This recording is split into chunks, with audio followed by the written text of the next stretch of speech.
జగన్మోహన్ రెడ్డి పాలనలో మాజీ మంత్రి విడుదల రజని కుటుంబ సభ్యులు అధికారాన్ని అడ్డం పెట్టుకొని భూ కబ్జాలకు పాల్పడ్డారని, జగనన్న కాలనీల పేరుతో వారు లంచాలను వసూలు చేశారని, భారీగా అవినీతికి అవకతవకలకు పాల్పడ్డారు అంటూ విడుదల రజనీ గారి మీద కొన్ని వార్తలు ఇప్పుడు సోషల్ మీడియాలో చక్కర్లు కొడుతున్న నేపథ్యంలో విడుదల రజనీ గారి పాపాల పొట్ట పగలబోతోందా? విడుదల రజనీ గారు ఈ ఆరోపణలలో అరెస్ట్ కాబోతున్నారా అంటే అవుననే సమాధానం వినిపిస్తున్నారు కొంతమంది రాజకీయ విశ్లేషకులు.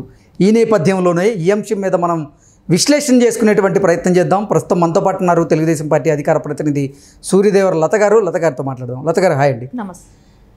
అధికారాన్ని అడ్డం పెట్టుకొని జగన్మోహన్ రెడ్డి పాలనలో విడుదల రజనీ గారు అలాగే విడుదల రజనీ కుటుంబ సభ్యులు భూ కబ్జాలకు పాల్పడ్డారు అని, విడుదల రజనీ పాపాల పుట్ట పగలబోతోంది, విడుదల రజనీ అరెస్ట్ కాబోతోంది అంటూ రకరకాలుగా వార్తలు వస్తున్నటువంటి నేపథ్యంలో అసలు విడుదల రజనీ గారు చేసినటువంటి అవినీతి ఏంటి? విడుదల రజనీ గారు నిజంగా ఆవిడ చేసిన అవినీతిలో అరెస్ట్ కాబోతున్నారా అంటే ఏం చెప్తారు? అంటే విడుదల రజనీ గారిది మనం చూసాం. అంతా ఆవిడ సోషల్ మీడియా ఇది వేదికగా చేసుకొని, అంటే కొంతమందిని ఆవిడ హైర్ చేసుకొని ఉద్యోగాలు ఇచ్చింది, బైకులు కొనిచ్చి ఆవిడ ఓన్లీ సోషల్ మీడియా పబ్లిసిటీయే. అదే ఇంకా ఒసే రాములమ్మ స్టైల్లో ఆవిడ పాటలు పెట్టుకుంటా ఓన్లీ సోషల్ మీడియాలోనే ఆవిడ హైలైట్ అయిందే కానివ్వండి. ఆవిడ ప్రజలకి చెంతగా దగ్గరికి వెళ్ళి ప్రజాసేవతో ఆవిడ దగ్గరైన వ్యక్తి కూడా కాదు. ఓన్లీ ఆవిడ ఏంటి సాంగ్స్ పెట్టి ఇది పెట్టుకుంటా ఆవిడ ఏదో ఒక చోట వెళ్ళిందంటే దానికి ఒక పాట, దానికి ఒక బ్యాక్గ్రౌండ్ మ్యూజిక్, ఇది ఆవిడ ప్రొఫైల్ అంతా అదే ఉంటుంది. సో ఆవిడ ప్రజల్లోకి వెళ్ళింది కానివ్వండి, ప్రజలతో అంటే కొన్ని సంవత్సరాల ఎక్స్పీరియన్స్ పర్సనే కానివ్వండి, అలాంటిది ఏమీ లేదు. అంటే చెప్తారు కదా, అట్లా పైనుంచి వచ్చిన వాళ్ళకి వెంటనే సీట్లు ఇచ్చి ఇది చేసింది. అదే తెలుగుదేశంలో ఏం జరిగిందంటే ఆవిడ సీట్ అడిగినప్పుడు కూడా ఆవిడ ఎక్స్పీరియన్స్ పర్సన్ కాదు, వచ్చింది తక్కువ టైము, ఆ టైంలో సీట్ ఇవ్వలేరు. ఆ ఇవ్వలేని పరిస్థితిలో పత్తిపాటి పుల్లారావు గారు ఆల్రెడీ ఆ నియోజకవర్గాన్ని ఆయన హ్యాండిల్ చేస్తున్నారు. సో ఆయన తప్పించి ఈవిడ అడిగింది కదా, సో ఇప్పుడే కాదని చెప్పడం జరిగింది. సో ఆవిడ ఏంటంటే వచ్చి రాగానే ఆవిడకి సీట్ ఇవ్వలేదనే కానివ్వండి, ఆ రోజు తెలుగుదేశం పార్టీలో మొక్కగా పెరిగి తర్వాత ఈ మహావృక్షం అవ్వటానికి కూడా తను అక్కడే ప్లాట్ఫామ్గా క్రియేట్ చేసుకుంది. దాని తర్వాత వెళ్ళి వైసీపీలో చేరింది. సరే, ఆ మొక్క మళ్ళీ వేరే చోట పార్టీలకు వెళ్ళాలని కానివ్వండి, మళ్ళీ రివర్స్ అదే టీడీపీ గూటికి రావాలనే ప్రయత్నాలు ఆ మొక్క ట్రై చేస్తున్నా కూడా అలాంటి మొక్కలను తెచ్చిపెట్టుకోవాల్సిన అవసరం కూడా టీడీపీకి లేదు కూడా. ఎందుకంటే వన్స్ వెళ్ళిపోయిన మొక్కల్ని మళ్ళీ తెచ్చుకోవాల్సిన అవసరం లేదు. అయినా ఇప్పుడు మా కొన్న మెజారిటీకి ఇట్లాంటి వాళ్ళతో మాకు అవసరం కూడా లేదు. ఆవిడ హైటెక్ మొక్క కదండి. అదే హైటెక్ మొక్క, అది హైబ్రిడ్ మొక్క. అంటే మీ వాళ్ళే పేరు పెట్టారు ఆవిడకి, హైటెక్ మొక్క, హైబ్రిడ్ మొక్క, రకరకాల పేర్లు. హైటెక్ హైబ్రిడ్ రెండు కలిపిందేనండి ఆవిడ. ఎందుకంటే హైబ్రిడ్ అంటే అది నాటు మొక్కకున్న స్టాండర్డ్ కానీ స్టామినా కానీ ఉండదు. హైబ్రిడ్ అనేది ఎందుకనంటే ఆవిడ సోషల్ మీడియాని హైలైట్ చేసుకుంటా ఎదిగిన మొక్క కాబట్టి. సరే, అలా వెళ్ళిన తర్వాత అక్కడ గెలిచింది. అది కూడా ఏదో ఒక టైం ఆయన సింపతి ఇదేంటి బాబాయ్ హచ్చి పెట్టుకోవచ్చు, లేకుండా ఉంటే ఒక్కసారి ఒక్క ఛాన్స్ అనేది అవ్వచ్చు. ఎట్లాగో గెలిచాడు జగన్మోహన్ రెడ్డి. ఆ టైంలో ఈవిడ గెలవటం జరిగింది. సరే, ఈవిడకున్న మనీ పవర్ కానివ్వండి అవన్నీ అడ్డం పెట్టు, ఆశ చూపెట్టు ఎలాగో మినిస్ట్రీ కూడా తెచ్చుకోవటం జరిగింది. ఇంకా తెచ్చుకున్న తర్వాత వాళ్ళ లోకల్లో దందా స్టార్ట్ చేసింది. ఎందుకంటే ఇంత ఏదో ఒకటి మనం కలెక్ట్ చేయాలి, అటు సజ్జల గారిని సాటిస్ఫాక్షన్ చేయాలి, జగనన్నని సాటిస్ఫాక్షన్ చేయాలి. కాబట్టి ఈవిడ కలెక్షన్ దంతా కూడా ఓపెన్ చేసింది. ఓపెన్ చేసి జగనన్న కాలనీలు అంది, అదంది, ఇదంది, చైర్మన్ యాడ్స్ ఇప్పిస్తాను మీకు అని చెప్పి వాళ్ళ దగ్గర డబ్బులు తీసుకోవటమే కానివ్వండి, ఇలాంటివంతా కలెక్షన్స్ మొదలుపెట్టి వాళ్ళని ఇబ్బందులు పెట్టి, అంటే అందరికీ డబ్బులు ఇచ్చే కెపాసిటీ ఉండదు కదండి, ఉండకపోతే మీకు ఇది రాదు, మీకు ఇది ఇవ్వను అని చెప్పి బెదిరించటాలు, అలా డబ్బులు వసూలు చేయటము. సో తలా కాస్త అని పంచుకోవటం కూడా జరిగింది.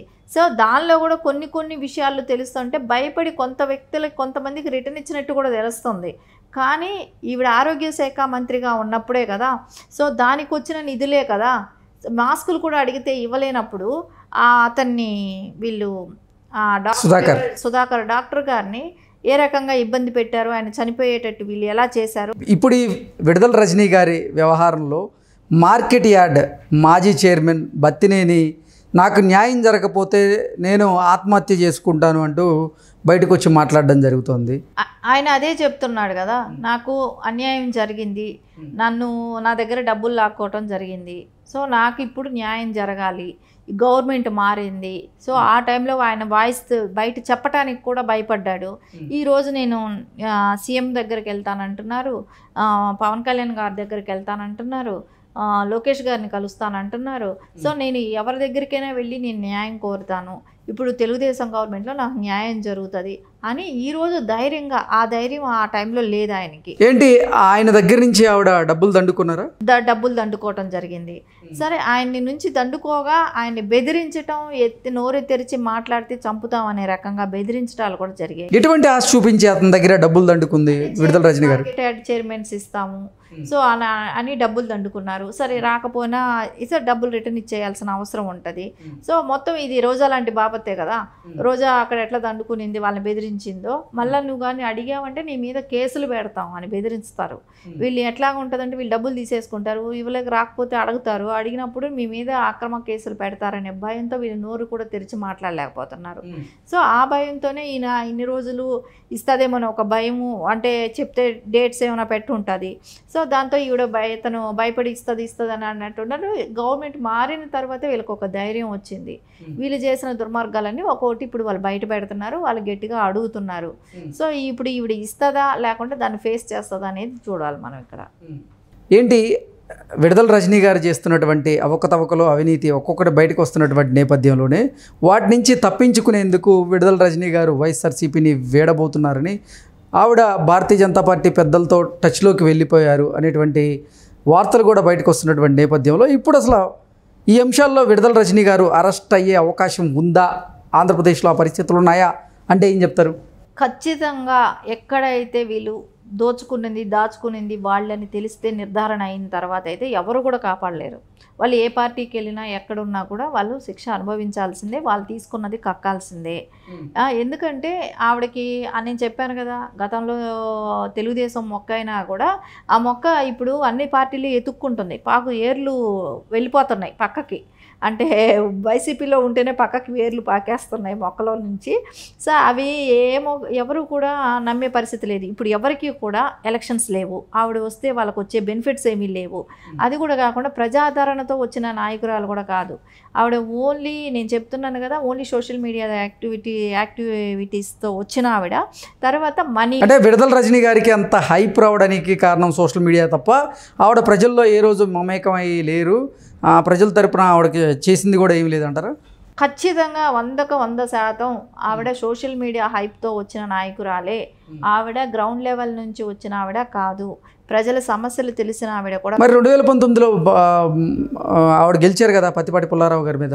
అదే నేను చెప్తున్నాను కదా, అంటే ఆ రోజున ఉన్న అంటే ఒకటే చెప్తున్నాను, వివేకానంద రెడ్డి గారి హత్యే కావచ్చు, జగన్మోహన్ రెడ్డికి ఒక్క ఛాన్సే కావచ్చు.